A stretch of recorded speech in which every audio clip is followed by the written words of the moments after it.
todos los días que podamos, desde las 7 de la tarde, vamos a tener una conversación de distinta índole, arte, materia o ciencia. En el capítulo de hoy, Facundo Manes, bienvenido, ¿cómo estás? Un placer estar acá y felicitaciones. Buenísimo todo. ¿Recordás la primera vez que como estudiante viste un preparado de cerebro o tuviste un cerebro en un mármol para ver, para tocar? ¿Recordás ese día? Sí, lo recuerdo perfectamente porque ahí decidí ser ayudante de anatomía. O sea, mi primera materia fue anatomía, histología, y cuando vi el preparado, llamamos el preparado, con formol, al cadáver con formol que se llama preparado para disecar y para aprender anatomía, vi lo que el cerebro, y dije, ¿cómo los sueños, las ambiciones, las frustraciones de esta persona están acá en esta masa de 1 kilo y pico, 2 kilos? Y ahí dije, yo quiero estudiar esto. O sea que me acuerdo perfecto porque definió gran parte de mi vida. ¿Pero estaba el cerebro o estaba el cuerpo? El cuerpo, pero yo me detuve en el cerebro. El primer trimestre... ¿Pero cómo estaba el cuerpo abierto? Entero. Y sí, disecado, sin la piel, con los músculos, y uno tenía que disecar. Había partes del cuerpo que estaban... Esto era en la uva. En la uva. Y hay partes del...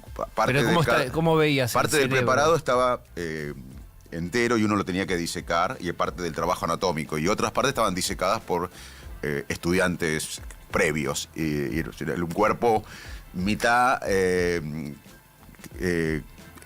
sin tocar y mitad ya disecado. Y uno tenía que disecar una parte, pero lo interesante es que me acuerdo. ¿Y por qué me acuerdo? Porque el primer trimestre estaba dedicado a los miembros superiores e inferiores. El segundo trimestre al tórax y al abdomen.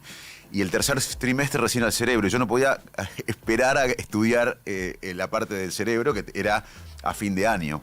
Así que me acuerdo perfectamente. ¿Y te acuerdas cuando tocaste por primera vez un cerebro?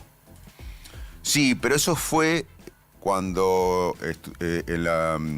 sí, porque yo... Cuando ingreso... Después de eso, yo en la carrera de medicina, en paralelo a estudiar medicina, investigaba en el laboratorio de anatomía. Y ahí disecábamos los cerebros, trabajábamos con los cerebros, y toda mi carrera estudié el cerebro, en paralelo. Entonces, yo cuando me recibí tenía una idea bastante sólida de cómo funcionaba la mente. La mente rara es la mía. ¿Cómo es tocar un cerebro? ¿A qué se parece el tacto cuando pones los dedos sobre un cerebro? Obviamente estás en un preparado o lo que sea. ¿Es suave, es más firme? ¿Se parece a tocar qué? Y ¿se acuerdan cuando cuando comíamos los sesos? Es un poco más duro que eso, que llamamos seso en la comida, digamos. Pero si uno se abstrae, es como una gelatina. Si uno se abstrae y si uno se entiende que está tocando lo que hizo esa persona, su identidad, su vida, se pone un poco más emocional. Hay que disociarse. Total. Ahí. Y bueno, el médico... Bueno, a vos te va a gustar esto, no es mío, pero es que que es uno de los problemas de la inteligencia artificial. ChatGPT es demasiado nice, es demasiado gentil. Uno tiene que decirle, sé cruel. Ustedes, para usar a partir de ahora la inteligencia artificial, díganle, no seas tan condescendiente, y en eso es malo la inteligencia artificial. Nosotros somos mejores, la empatía. Bueno, un pediatra, por ejemplo, tiene que tener en la guardia, si ve a un chico sangrando, tiene que tener una empatía justa, porque si tiene demasiada empatía y lo abraza y se larga a llorar, se muere desangrado. O sea, el manejo de la empatía... En psicología se llamaba así, disociación instrumental. Buenísimo. Es eso. Muy elegante el término. Es de disociación instrumental. Es un desapego emocional que te permite trabajar y operar. Si no, te morís. No se puede. Y además... la carrera de médico y de neurólogo, psiquiatra o neurocirujano, que es todas las especialidades que hacemos en el grupo nuestro, requiere mucha demanda personal, porque la gente está rota, o por una enfermedad o por el estrés de acompañar. Porque claro, acompañar a una persona con un problema del cerebro genera el otro paciente. Nosotros llamamos el otro enfermo, porque hay ansiedad, estrés, depresión, burnout. Y si uno no puede manejar la distancia, se enferma también como profesional. Vemos mucha gente grande, 70, 80 y más, combatiendo contra la sarcopenia en el gimnasio, lo cual es muy bueno. Hay mucha gente que entendió, y hay una nueva, digamos, en los últimos años, mucha gente grande en el gimnasio. para prolongar la calidad de vida. ¿Cuál es el gimnasio del cerebro? Pues decís, le voy a dar más calidad. ¿Cómo entreno al cerebro? Pero algo posible, no me digas algo que es estudiar o... ¿Qué ejercicios cotidianos podés hacer? Decís, suponete, sé que lavarte los dientes con la mano cruzada, desafiar al cerebro con la motricidad cruzada o cosas. Yo sé que eso es bueno, no sé cuán bueno es y qué otras cosas haces para decir, lo saco de la zona de confort. Sí, hay mucho de eso, y uno ve en las noticias que aparece un experimento de Harvard y de Cambridge que descubren que hacer tal cosa. Pero para dar una perspectiva seria y holística, primero que empezar a cuidar el cerebro cuanto antes, que es uno de los problemas que tenemos en el mundo y en Argentina, después podemos charlar. Y cuanto antes es muy joven, el cerebro termina de madurar de los 20 y pico de años, la adolescencia termina a los 20 y pico de años. Ahí se empieza a consolidar lo que es el cerebro adulto, y desde ahí hay que cuidarlo, y cuidarlo significa hacer ejercicio físico desde ahí, o antes, toda la vida. El ejercicio físico es el mejor ansiolítico natural que existe y el mejor antidepresivo natural que existe. Para un ejemplo, agarraron todas depresivas, a la mitad le dieron antidepresivos, fármacos, y a la mitad le dieron ejercicios físicos. Todos mejoraron, casi igual. O sea que el ejercicio es un antidepresivo potente, pero después le sacaron el ejercicio y los antidepresivos a los pacientes depresivos, y los que tomaron fármaco tuvieran más recidiva que los que hicieron ejercicio. O sea que mirá el poder del ejercicio físico en todos nosotros desde la infancia. Segundo, todo lo que hace bien al corazón, el colesterol, la glucemia, la tensión arterial, la dieta mediterránea, todo eso se viene al cerebro. Tercero, dormir. El sueño es salud. Debemos dormir 7, 8 horas por día, todos nosotros. Si no dormimos eso y nos levantamos un poco cansados o estamos cansados durante el día, es muy malo para el cerebro. Cada día hay más novedades y experimentos que demuestran que el sueño es clave para el cerebro. Pero ¿qué pasa? Escuchen esto porque yo lo escuché y me amargué tremendamente, porque yo no llego a 7 horas ni con los 20 minutos de siesta, 25. ¿Qué le pasa a lo largo de los años a un cerebro que no descansa 7 horas? Bueno, hay desde riesgos de deterioro cognitivo hasta trastornos mayor incidencia de trastornos del ánimo, o a veces son consecuencia de trastorno del ánimo, hasta síndrome metabólico. Hay muchos temas que están asociados al sueño, y además el funcionamiento cognitivo, la memoria, uno de las funciones. No sabemos mucho para qué sirve el sueño, sabemos que es importante y sabemos las consecuencias de no dormir bien, pero si uno pregunta hoy inclusive a un científico que se dedica al sueño, bueno, ¿cuáles son las funciones del sueño? Te va a decir con solidez y con evidencia, consolidar la memoria. Uno consolida la memoria, por eso uno a veces sueña cosas que pasó en la semana y mezcla cosas. El sueño consolida la memoria, refuerza el sistema inmune, o sea que ahí tenemos un tema. Si no dormimos bien, el sistema inmune va a estar más flojo, y también el sistema hormonal. Para seguir la secuencia, ejercicio físico, todo lo que hace bien al corazón, hace bien al cerebro, dormir. Otro tema importante que subestimamos en esta etapa de las redes y de la tecnología, el contacto humano. La soledad crónica, ¿qué es la soledad crónica? Yo cuando fui a estudiar a Boston, el primer día llegué sin casi hablar inglés, estaba con uno de Rumania y uno japonés. Estaba rodeado, pero me sentía solo, porque no estaba en una red, ni hablaba. Entonces, no es estar acompañado o vivir solo, es pertenecer a una red social. Sentirse solo, que es uno de los principales problemas de salud en Estados Unidos hoy, en los países desarrollados, Europa, Estados Unidos, China, que se está industrializando. La soledad crónica mata más que la polución ambiental, mata igual que fumar 15 cigarrillos por día, más que la obesidad o igual que la obesidad. O sea, la soledad crónica es un tema, y al revés. La conexión humana protege muchísimo el cerebro. La vida social, por eso las comunidades en Costa Rica, en Cerdeña, en California, que viven con contacto humano, viven mucho más y mejor. El otro tema que vos dijiste, que tiene que ver con lo que dijiste de cepillarse los dientes de una manera, es aprender algo nuevo. No importa si es cepillarse los dientes, aprender un idioma que vos no sabés, aprender un tema. Para mí estudiar neurociencias es un desafío mental, pero no es tanto, porque yo vengo estudiando hace décadas de esa época de anatomía. Para mí estudiar italiano, que no soy muy bueno, o estudiar otro idioma, aprender algo nuevo es fundamental. Y también tener un propósito en la vida. La gente que no tiene propósito, que no cree en algo, vive peor. De hecho, hay un amigo mío que está en Harvard y en Texas que estudia el bienestar de las sociedades, y uno siempre escucha, ustedes seguramente escucharon, y la audiencia también, que los índices de felicidad son de los países nórdicos. Que siempre son más felices. Y yo siempre, ¿cómo? También El frío. escuché que hay mucha droga, mucho consumo. Por eso, mucho bueno, problema, ahí voy. Cuando empezaron a cambiar qué medían, empezaron a ver que Indonesia, Paraguay, lugares donde la gente cree, Paraguay son muy católicos, en Indonesia creen en otra. Creer en algo y tener un propósito es muy importante para la salud. Es protector. Y todo, bueno, entonces la combinación no es, si vos sos obeso, dormís mal, no estás solo, pero te limpias los dientes y aprender algo, no, por supuesto. O sea, es una cosa global que uno tiene que hacer para cuidar el cerebro. Y no leer muchas noticias de política, ¿no? Eso es tóxico. No ver canales de noticias. Escucha, bueno, ahora después yo quiero, porque hubo un encuentro muy importante en Argentina del Brain Health, ¿no? Buen inglés, buena pronunciación. Muy bueno. Que lo hicieron con INECO. Te pido un párrafo de eso y después vamos a los platos calientes, que son los de la política. ¿Qué hicieron acá? Porque lo que uno quiere saber es cuánto falta para que te enchufen una interfase para mejorarte la memoria, la capacidad, o contra el Parkinson o contra ya pasa eso, te implantan algo. Sí, mejora, hay neuromodulación, toda una rama de la el neurocirugía. Parkinson, sí. Y hay bastante investigación en cómo la inteligencia artificial en el futuro, insertada como chips en el cerebro, pueden reforzar ciertas habilidades cognitivas.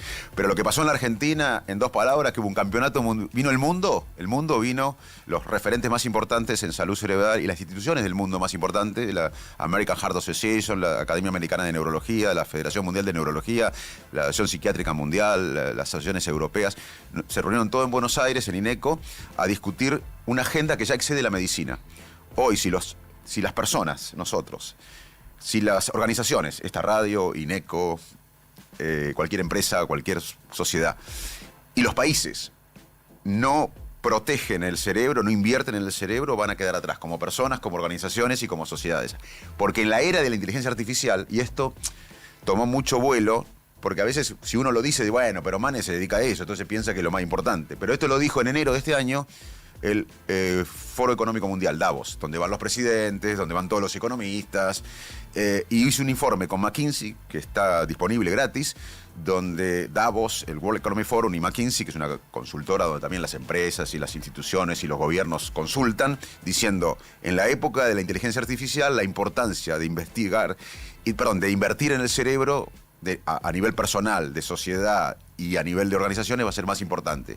Y esa agenda se discutió en Buenos Aires por los próximos años y tuvimos el privilegio de recibirlos. Fue un gran estrés, pero el campeonato mundial se jugó en INECO. Bien, ahí está el Brain Health. ¿Te da más satisfacciones la neurología que la política? Sí, totalmente. Sufrí mucho. ¿Vas a volver a la política? Yo cuando me metí en política en el 21, me metí por la pandemia. Entendí que el dolor iba a ser muy grande por décadas. De hecho, el bicho se fue, pero el impacto educativo va a ser de décadas. El impacto en la salud mental lo estamos viendo, estamos la mayoría rotos. En el meeting de INECO, de Brain Health, la presidenta de la American Academy of Neurology y de la Academia Americana de Neurología presentó datos que 1 de cada 2 americanos a lo largo de la vida va a tener un problema de cerebro. Y el presidente de la World Federation of Neurology, que es la Federación Mundial de Neurología, presentó datos en el mundo, más de 1 en 3. ¿Por qué la diferencia? Porque yo creo que en Estados Unidos se diagnostica más. Pero en realidad estamos hablando de casi la mitad de la población va a tener un problema cerebral. Y esto ha aumentado por la pandemia. Bueno, entonces ahí ¿no? viene el tema. La pandemia, obviamente, fue, como todos sabemos... Aceleró. Las pandemias siempre cambian la historia de la humanidad. La peste negra murió 1/3 de la población. Y luego de mucho sufrimiento surge el renacimiento, se salió bien. Después de la peste bubónica se salió mal, matanza. Ahí entendí que mi consultorio quedaba chico y yo tenía vocación pública. Y me metí para siempre. O sea que no es que terminé la parte de diputado y me vuelvo. Ahora, nunca dejé la medicina. De hecho, yo doné mi sueldo, 4 años, yo no viví de la política. Fui emprendedor y está INECO y seguí haciendo medicina y seguí publicando algunos papers menos que antes, pero nunca dejé y le agregué una nueva dimensión a mi vida. Pero sufrí mucho en la política porque me decepcioné mucho, pero eso me dio fuerza. Pero también comprendí, lo primero que me pasó es comprendí que no existen los partidos políticos en la Argentina, porque los dos con Milei éramos los dos outsiders en el 21, en la etapa pandemia. Y a mí me decían, como le decían a Milei, hacé tu partido. Y yo no quise hacer mi partido, ¿por qué? Porque yo en 10 años quiero caminar por la calle, tengo hijos, tengo Favaloro, INECO, tengo Neurociencia Favaloro. Y haciendo partido político en la Argentina, toda la pescadilla, todo lo que echó el peronismo, que para que te echen del peronismo, y todo lo que echó el radicalismo, y todo lo que se echaron los partidos conservadores, todo se van al nuevo partido. Y esto termina en lo que estamos viendo. Entonces, sí. Me di cuenta que no hay partidos políticos. La verdad que en el Congreso veía... Me sentaba en el Congreso y veía como todos eran amigos, eran actores para la tribuna muchos de ellos. Había intereses de bandas, de intereses económicos y muchos diputados no votaban con libre albedrío, votaban por lo que el gobernador recibía para un puente. Entonces, la verdad que fue una desilusión porque me di cuenta que hacen más política ustedes, investigando, hablando todos los días, o yo desde las redes sociales, o siendo un hombre público y opinando, que a veces desde una banca de la nación donde la gente pone expectativa en votarte. Pero la política es, con todo, por ahora el mejor invento que hay en el sistema democrático para elegir, digamos. Con todo lo bien, es como la reunión de consorcio.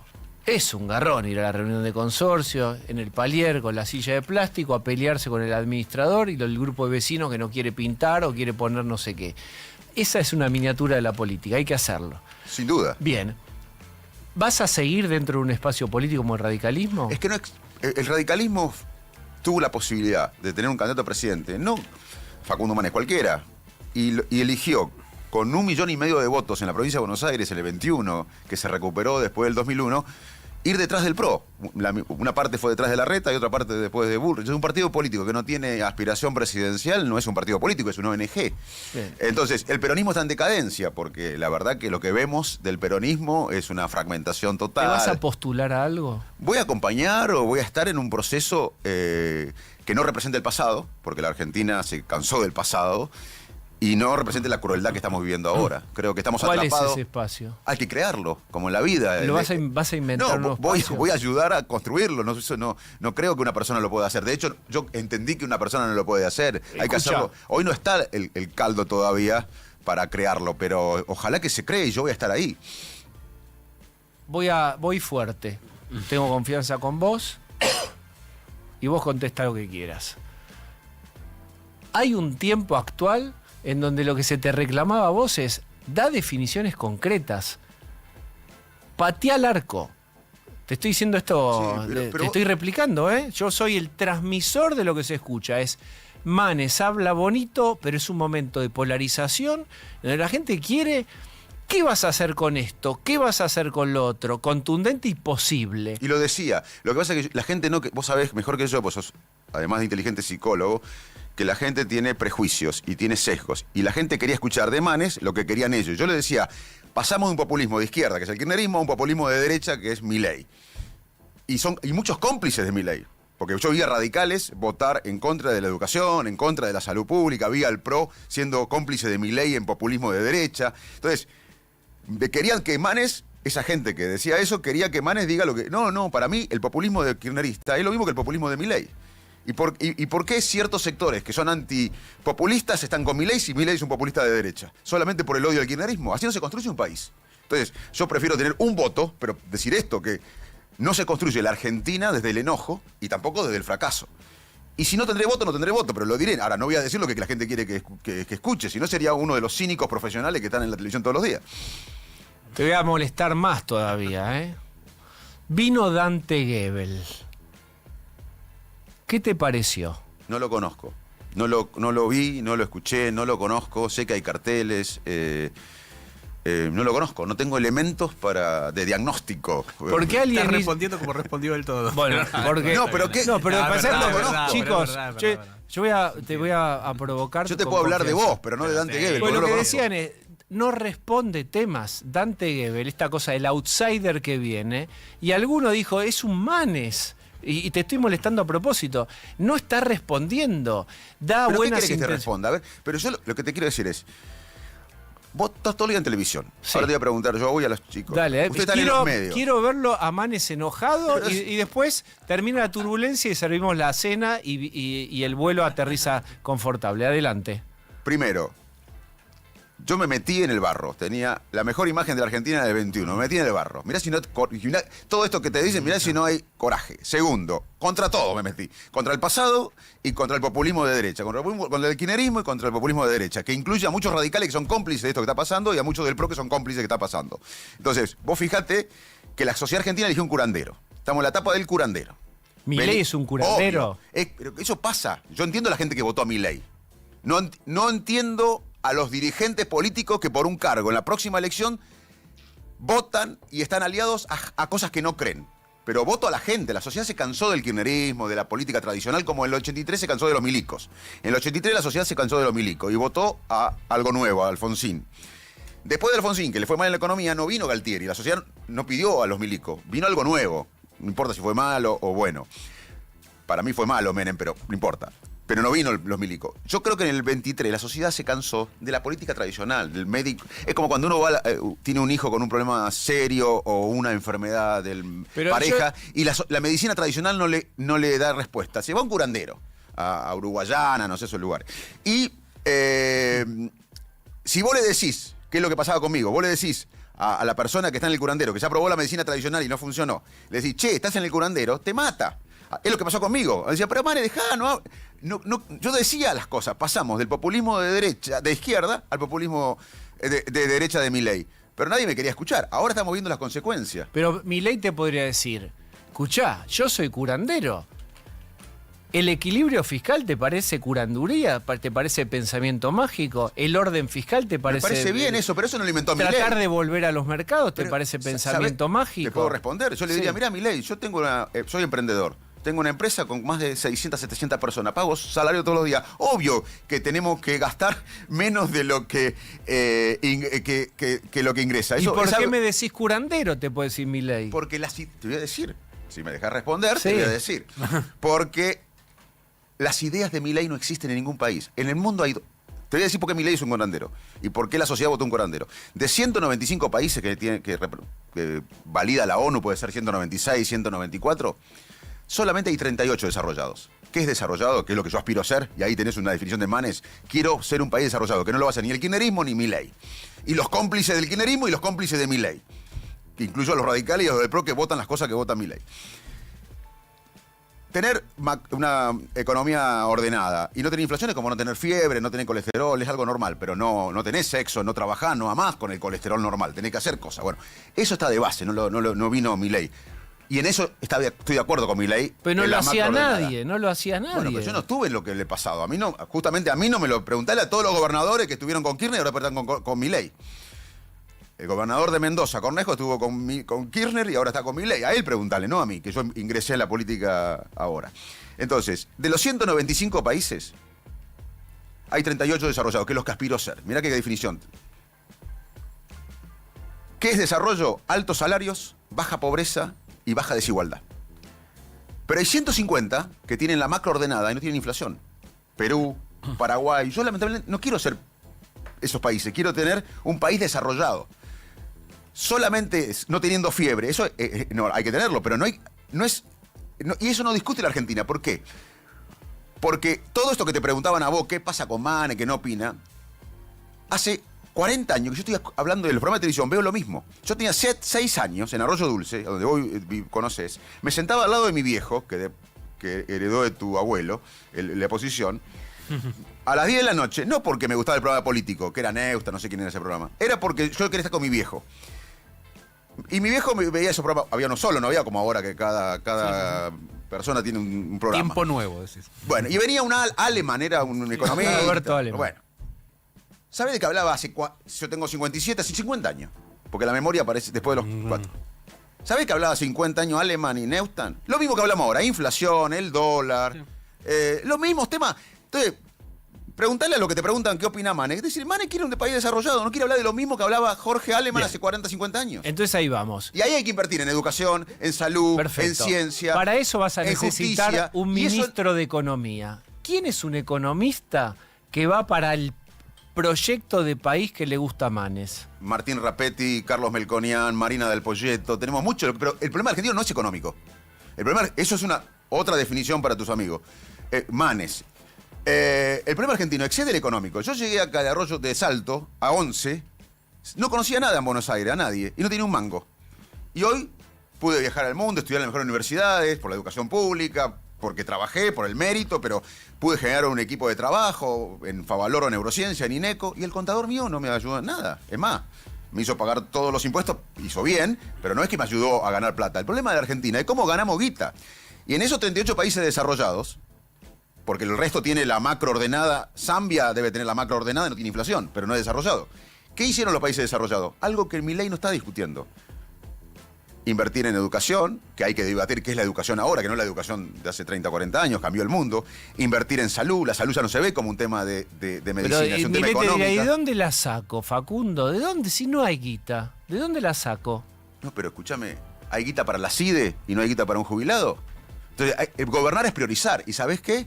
Milei también te dice, bueno, que se joda el que no puede comprar la medicación. Y yo no pienso así, hay otra diferencia. Y no soy cómplice de Milei. Yo pienso que gobernar un país es como una familia. Si vos tenés 5 hijos y 2 no comen, vos tenés que preocuparte más por eso que por lo que le va bien. Acá se preocupan por lo que le va bien. Representa lo que le va bien, Milei. ¿Dentro de qué espacio posible o con quiénes se puede desarrollar estas ideas que vos tenés para las próximas elecciones? Y con la vieja política no, porque ya hace 40 años pero que... ¿Con quiénes? Bueno, pero ¿Con quién estás armando algo? Yo confío en la sociedad. Yo creo que la sociedad votó bien a Milei, a pesar de que estoy hablando de Milei. Yo creo que la sociedad votó, basta de pasado, basta del médico tradicional, vamos al curandero. Ahora, el curandero está mostrando que es curandero, porque esto no va a ningún lado, solamente con un cementerio. En los cementerios no hay inflación. Entonces acá el 70% queda afuera y hay que generar algo nuevo, y lo generarán los jóvenes. Yo tampoco me siento el Mesías. Decirle a tus amigos que tampoco soy el Mesías. Es que mis amigos, estás con mis... ¿Y vos te pensás como un candidato a presidente? Yo me siento parte de un proyecto presidencial, pero me puedo acompañar en cualquier lugar. La verdad que se necesita una dinámica y también se dedica a vientos a favor. Por ahí este discurso no tiene viento a favor. Y bueno, y hay que aguantar, hay que tener paciencia. Pero yo creo que es el único camino. Es si uno invierte el capital personal. ¿Jacobiti está ahí con vos? No. ¿Lustó está ahí? No. Yo para orientarnos en el cuadrante. No, si vos, la última elección en la ciudad, yo estuve solo. ¿Con quién estás? Bueno, represento estas ideas, pero no estoy con nadie, no pertenezco a un partido. No, pero ¿con quién estás tomando cafés que se puedan nombrar? No, estoy viendo pacientes, estoy viajando por el mundo, estoy en una etapa donde creo que lo mejor que puedo hacer por el país es pensar estas cosas, porque si uno está leyendo todos los días los diarios, está hablando con la rosca, el cafecito, es más decadencia. Yo creo que... Yo estoy hablando en mis redes. ¿Qué es hacer política hoy? Estar sentado en la banca de diputados y esperar que un gobernador te llame a votar lo que quiere el gobernador. Ahí va, ¿lo viste algo? Porque la política es bastante similar en términos de factura, no te digo de resultados, pero sí en términos de factura en todo el mundo. Y en estos viajes que haces y tu experiencia mundial, a eso te pregunto, ¿encontraste países donde esto no existe, esto que veiste vos como legislador? Ahora hay un buen punto, porque yo creo que estamos viviendo... tiempos revolucionarios en todo el mundo. Por 3 factores, en mi opinión. No tengo la verdad, pero te voy a decir mi hipótesis de en qué gasto el tiempo. Empezar estas cosas, más que tomar un café con el rosquero pero en un momento necesitas... Sí, coincido, pero hay que tener ideas. Sí. Porque sin ideas no vale la pena el esfuerzo. La verdad que hacer INECO, yo hice INECO porque la Argentina necesitaba un lugar que estudie científicamente la mente. Eso me llevó a hacer INECO y a crear un ecosistema que hoy impacta globalmente.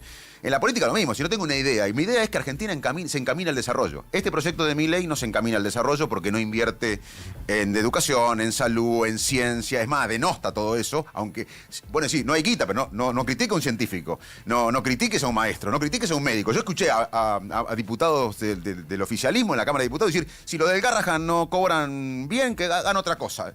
Es de loco, porque una cosa es no tener guita y otra cosa es denostar a los médicos, a los docentes, a los jubilados, a los científicos, a los periodistas. Yo no estoy no se construye un país así. Desde el enojo no se construye un país. O sea, hay que tener una idea.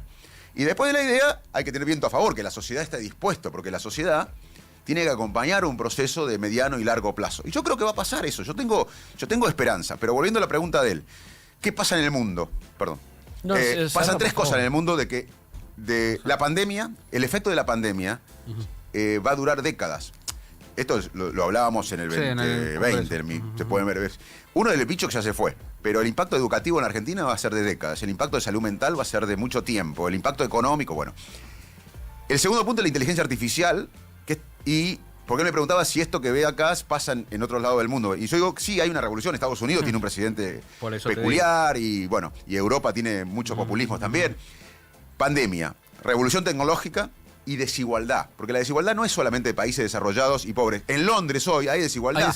Hay cada vez menos gente que tiene más guita y más gente que tiene menos guita. En Nueva York pasa lo mismo, por eso gana Mandani. Sí. Esos tres factores para mí, pandemia, el efecto a largo plazo de la pandemia, no del bicho, del efecto, en la mente, en la educación, en la productividad. La desigualdad y la tecnología están produciendo fenómenos populistas, divisorios. Otro tema, Milei divide. Yo no creo que este país salga adelante con la división. Esos amigos de la polarización están equivocados. No se sale ni con el kirchnerismo, que polarizaba, ni ahora con Milei, que polariza. Se sale con algo superador. Bueno, alguien que conozco habló de un concepto que es interesante y habría que desarrollar. Dice, la osadía del centro. No existe el centro. Bueno, no existe el centro. No, porque para mí Milei es un error, una trampa. Es donde te quieren llevar ellos. Para mí Milei y Cristina son lo mismo. O sea, vos fíjate, entonces, para mí es al revés. Si vos caes en el centro, perdés. Para mí, Milei y Cristina son dos caras de la misma moneda. Por eso para mí los que están con Milei, los radicales, los del PRO, son cómplices de un populismo de derecha. Son como los que estaban con Cristina, son cómplices de un populismo de izquierda. Entonces, para mí son dos caras de la misma moneda y hay que enfrentar eso. Porque, es más, yo creo que el candidato del kirchnerismo duro, de Cristina, de Máximo, es mi opinión, y lo vi por la dinámica del Congreso desde el inicio, es que Milei sea reelecto. Prefieren que gane Milei antes que surja alguien nuevo del peronismo. Claro. Ha sido Facundo Manes en su versión cortisol también. ¿No? Es divino. Viste que te pega con derecha y con izquierda, ¿viste? Cuando hablamos de psicología, pasamos a la política. Pero después mirate en las redes y que te sacó cosas buenísimas. Sí, vas a ver. Un poquito de cortisol viene bien. Sí. Me encantó estar acá. Sí. Gracias, Facundo, por haber estado. Gracias. Y gracias por hablar, por permitir hablar. Sí, por supuesto. Nos despedimos. Sí. Y mañana, ¿a qué hora venimos? A las 5, como siempre, en After Office Now. Now.